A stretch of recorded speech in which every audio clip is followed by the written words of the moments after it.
Here's my question. How far is it possible to go with storage efficiency? I mean, what's the limit? And I'm not talking about developing new technology. That's important too. I'm talking about just turning on, using the features that we've already shipped, that engineering has already shipped. So what's the limit? What's the barrier? When I talk to people about storage efficiency, there's two big fears that I hear. Fear number one is, I'm afraid it won't work. And this comes especially from technical people who are digging into the details of thin provisioning or cloning or compression or dedupe or using SATA drives instead of SAS. Will this stuff really work? Will it be good enough? So that's fear number one. Will this stuff really work? And fear number two is, I'm afraid it might work, which comes mostly from sales guys. But it's actually a real concern. People ask, will I sell less? Will that be a problem? And so let me talk about both of those concerns, because my belief is we've got a long ways to go in using the technology that we already have. So let me make a couple of claims. You can't get people to change if you don't catch their interest. Here's claim number one.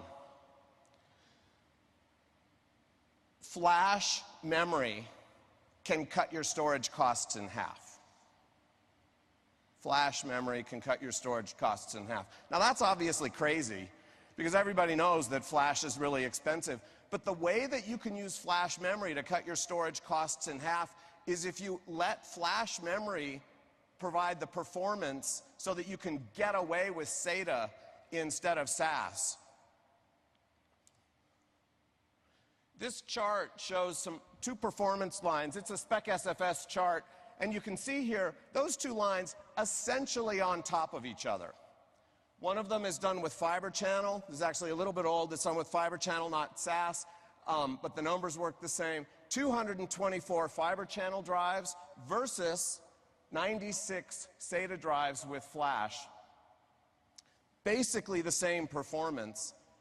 Here's the stats that matter. Less than half the cost, less than half the power, less than half the rack space, and oh, by the way, you get 50% more terabytes for free. Now, in the earlier slide, I put in a note that said, flash can cut your storage costs in half, and down at the bottom there was a sometimes. Let me be really honest about this. It won't always do this. It depends on your workload. Let me give you an example for Microsoft applications. It turns out that Exchange 2003 and 7, the way the I/O goes, doesn't work as well with SATA. It turns out that Exchange 2010, they rewrote the I/O subsystem, and it works much better with SATA, especially with flash. So here's the point. Flash and SATA, same speed, half the price. Not always, but if you're going to cut your price in half, isn't it worth digging into it at least? What customer wouldn't be interested in cutting the price in half? You just owe it to them to at least bring it up, show it, look at the load, see if it's the kind of performance that it could work with. So here's claim number two.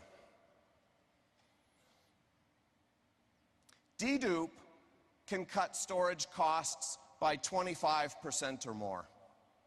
Now, this is based on the worldwide average of what we've seen across the board, bit more than 25%, someplace between 25 and 33% just from turning on dedupe. And it's funny, a lot of times I talk to technical people, and technical people look at this and they say, boy, you know, I was hoping dedupe would be like 2x savings, cut it in half or more. And sometimes it'll do that, you know, with VDI, that's not uncommon. That's what technical people say. When I talk to business people, and they say, you're talking about a 25% discount? I'd kill for a 25% discount on top of whatever I'm already getting. I mean, 25% is big. So this is why you should be looking into these. So here's my advice. Try SATA. Try and see if you can make it work. Enable dedupe. Just enable it.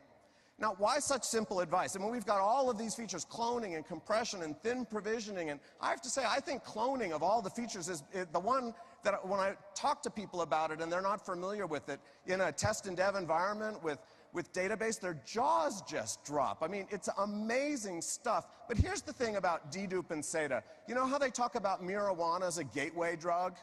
You start with marijuana and pretty soon you're like crack cocaine and heroin. Dedupe and SATA are the gateway technologies to storage efficiency. You get dedupe turned on, and pretty soon they're using SATA drives, and pretty soon they're shooting up with thin provisioning. It's awesome.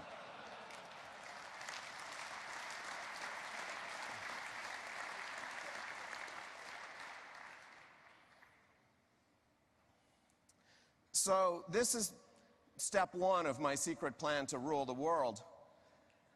If you want to change people's behavior, part one is simplify.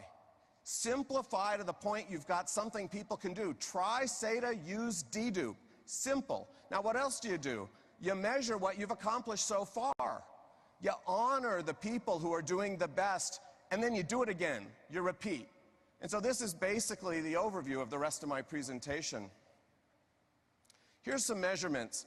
I've got a tool that lets me go in and look at I use auto support, it's data mining on auto support. You look at all of the gigabytes we've shipped and you say how many of them are SATA versus the fast, expensive stuff. Currently it's 62%.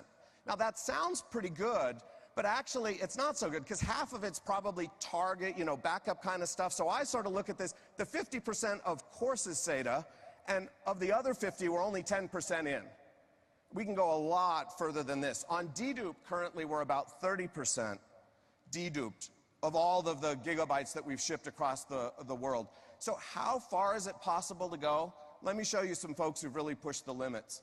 These are partners, and I can measure based on, since we've got older systems, stuff from 5 years ago that did even support this, what I did was just looked at all the systems that people shipped in the past year, and I chose people that shipped, a bunch, at least half a petabyte, and I had a number of controllers. So look at what these partners have done. I mean, all of them are well over 50% deduped, well over the SATA numbers. Yeah, round of applause. I talked to some of the folks to ask them, how did you do it? And I talked with Tony Berg at Worldwide Technology. And Tony told me, we talk about storage efficiency some, but mostly what we do is we sell configured solutions. We sell like FlexPod. We sell things that are packaged up. We use a lot of SATA and dedupe as part of those configured solutions. He said, honestly, a lot of times we don't even talk about the technology. He said, sometimes it comes up, or people will be like, are you using that dedupe stuff? And we'll take them into the lab and show them. And we've got guys who can drill deep down in and make them comfortable. But he says often that's not our strategy. One number really stands out. Look at that, 94%. IP Pathways, 94% of the gigabytes that they've shipped have dedupe enabled. And I was talking with Sean from IP Pathways, and I said, what's your secret? How do you do this? And he says, well, our own team does the installs, and we told them, turn on dedupe. Like, wow. Turn it on. Very sneaky. So their numbers were so high, I asked them, you've got these amazingly high numbers for both SATA and dedupe. Do you ever run into trouble? I mean, do you ever regret that you turned it on? And he said, well, with SATA sometimes. He said, SATA will occasionally find someone who's doing a super heavy-duty analytic workload. And so we like to watch what they're putting on the SATA. Make sure if it's not super heavy-duty, high performance, then we'll often do SATA. On the dedupe, he said, we've never had any regret about turning it on. He said a couple times, like literally maybe twice, there were super high CPU sucking down loads, and they turned it off. And I asked him, did you have to go undedupe everything? And he said, no, we just turned it off. Just turning it off was enough. So it's like zero downside. So I have talked to technical folks in the field who have told me that they sneak into customer sites and turn on dedupe when the customer is not looking. And I have to say, I could never advise that any of you do such a thing, but I sure do admire the folks who do it.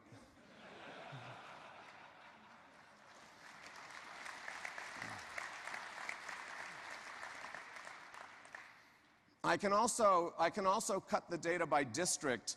This is district data, and I subtracted out our major accounts. I did that because I was looking at this data before, and I was looking at Nebraska, and it turned out that 95% of the data in Nebraska is one Yahoo data center. And so you kind of have to pull out the major accounts. The districts, not including the major accounts, are handled separate. But look at what's gone on here. Again, very, very high numbers, well above the average. I called Wesley, who's the district manager of South Healthcare Commercial. And it's funny, I got him, he had just come out of a customer meeting, and I said, well, how do you get these numbers so high? And he said, I love the Dave's dashboard. And I'll talk about that in a bit. But he said, I love tracking how well customers are doing. In fact, he said, I just came out of a customer meeting, like I could hear honking in the background. He was walking on the street. I just got out of a customer meeting, and I printed out the dashboard so they could see what was going on. And so really, really amazing what some areas are doing. Now look at those averages again. Given what those averages are, that means half of you are lower than that, pulling it down. Stop. At this point, I would just like to say thank you to all of the folks involved with these partners, these districts, and these major accounts that have just had such amazing scores. Stand up, please, all of you. Round of applause.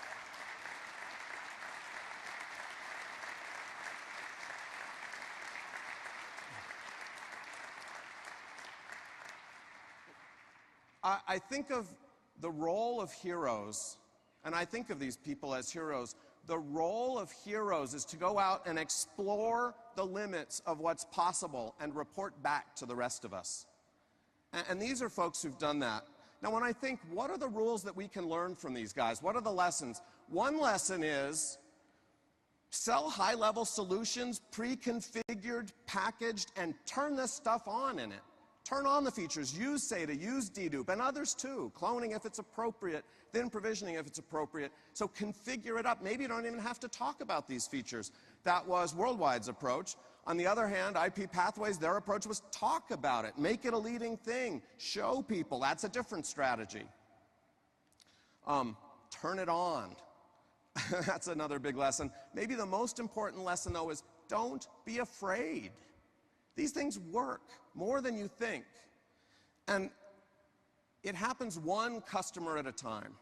So I want to talk about some individual customers that have done astoundingly well. We don't have permission to talk about all of their details, but here's the thing to look. Look at those SATA numbers. Some of them are really, really high.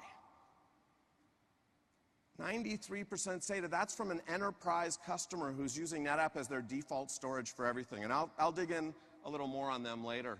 The other thing to notice about this is when I first was digging into this data, I was expecting that the #1 top folks, these are the big ones, by the way, all multi-petabyte. I was thinking the #1 top folks might all be in a particular industry. Like maybe the stuff works great for banking, but it's not so good for pharma, or it works great for who knows what. But look at the spread. Automotive, hospitals, banks, test and measurement, car company, another bank. I mean, amazing the spread, the different verticals. I'm not that interested in excuses. Well, my particular territory is not that. I don't buy it. I mentioned before that measurement is what's so important. And so one of the things that I think is really important is to be able to go in and get these numbers out, the SATA coverage, what percent SATA, what percent dedupe, and see them for your own accounts. And there's two tools to do this.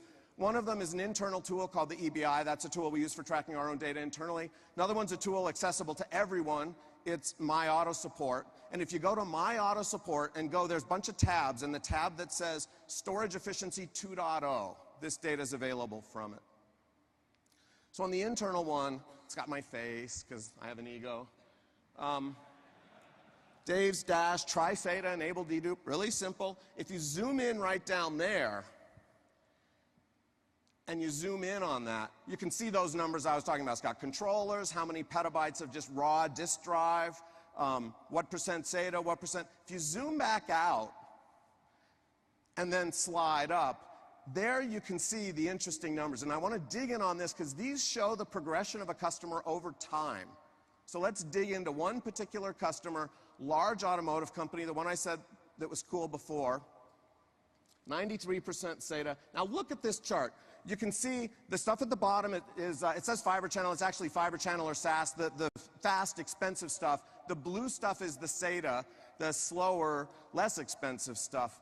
And then that line shows the percent, because it can be hard, especially in the older ones. So you look at that line, something happened. You look at this data, and I've been looking at a lot of these charts for a lot of companies, and they tell a story. It's like baseball stats. You know, you have to dig in a little to figure out what the story is. But you dig into that, and something happened. The customer just started buying nothing but SATA. They went crazy. No more Fiber Channel. They didn't use SAS when that came along. Just like, what happened? So I called up the account manager first, and he said, talk to the sales engineer. Here's what happened. This company had a program of running periodic IT experiments to see what worked, and the sales engineer recommended, how about this? Why don't you see how far you can go with SATA? If it's good enough for your enterprise apps, if it's good enough for all your stuff, just try using it, see whether that will work. And they did a pilot, they did some experiments, and you can see what happened. The SATA just went up and up and up. They're now at 93% of their storage is SATA. Now remember that question about what if it works?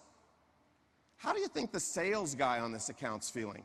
Look at that petabytes increasing, increasing, increasing, turning on SATA, convincing them to use that, and said, they've gone gangbusters. 8 petabytes, growing from almost nothing when the experiment started, and I'll tell you why. We became their #1 primary storage vendor, and they're pretty much finished cleaning the floor of EMC. That's why.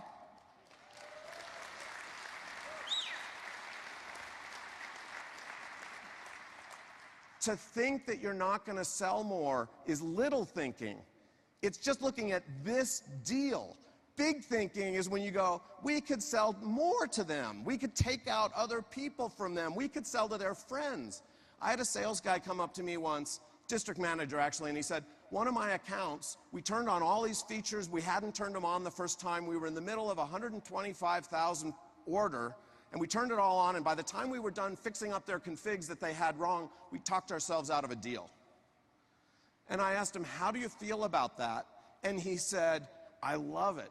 He said, the customer's got another deal coming that we didn't even know about. He's proposing us. It's written for exactly our set of features. And he said, the other thing, this customer won't stop talking about us. He said, all of his friends know, every other customer knows. He says his grandmother probably knows how much money we saved him. It's like, you couldn't pay for a reference like that. So this experiment with SATA went pretty well. Now let's look at a similar chart. This is month by month showing the growth, and now so you can see about the same growth. It shows dedupe. The blue is deduped, and the yellow in this case is not deduped. And so you can see it went from 0 to just going up. What happened? The customer said, hey, that SATA experiment, that went pretty good. Let's try something else. And the storage, the sales engineer said, okay, let's try dedupe. Look, it worked. So one of the things about dedupe, it's best if you turn it on right at the beginning. If you wait, stuff gets locked up in snapshots. It might take a lot of time to crunch it. Just turn it on at the start. That is my advice. When you first put it in, before it's done anything, turn it off. If it's a problem, you can always turn it off later. But just turn it on when you install the thing.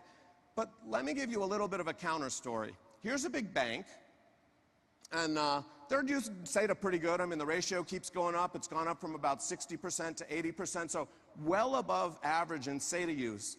But check out the slide for dedupe. About 2 years ago, something happened.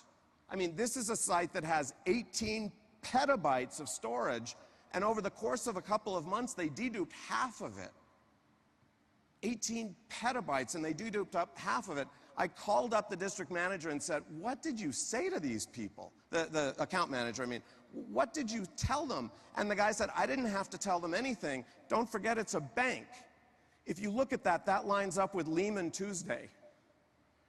What was said to this IT organization was, remember that budget you thought you had? It's gone. And this is what they did. They deduped. And they kept buying. They had a little bit of money. They did keep buying. And I asked the sales guy, you know, that much turning on of dedupe, how was that year for you? How did it go? And his answer was, you know, it was kind of a sucky year. But he said, realistically, they didn't have money to spend anyway. And I saved their bacon. And I'm their favorite vendor now. Doing the right thing with your customers seldom turns out to be a bad plan in the long run.